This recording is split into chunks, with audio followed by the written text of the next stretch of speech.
Dabar parodysiu, kaip susirišti skarelę kartu naudojant ir pabruvėlį, kuris yra atskiras daiktas. Tai pirmiausia, lenkiam skarelę tokią, kokią turim. Šiuo atveju aš turiu gražią siuvinėtą trikampių pusiau. Pažiūrim, kad kraštukai gražiai sueitų. Galinis kraštukas turi būti trumpesnis negu kad viršuje esantis. Dedam skarelę ant galvos. Šiuo atveju nelenkiam skarelės krašto. Žiūrim, ar čia priekyje tiesiai. Daugmaž. Ir dabar surišam gale, surenkam skarelę.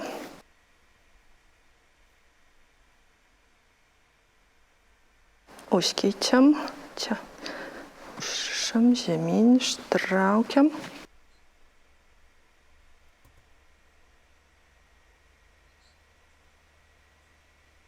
Varom atgal. Šiek tiek dar užtraukiam.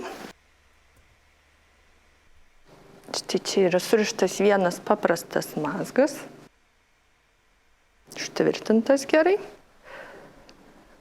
Nuleidžiam. Pasižiūrim, ar tiesiai mūsų kampukas. Pasitaisom, jeigu reikia. Ir dabar dedam pabruvėlį. Jis turi va tokius raištelius. O čia yra iš siūliukų pagamintas galvos papuošalas.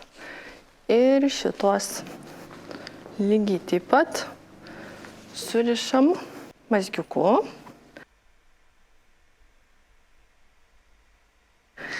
Ir tada surišam bantuką.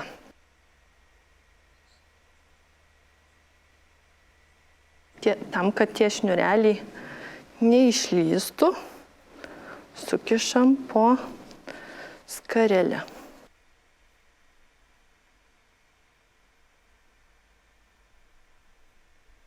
Dar kartelį suveržiam, jeigu reikia. Raištelių nėra.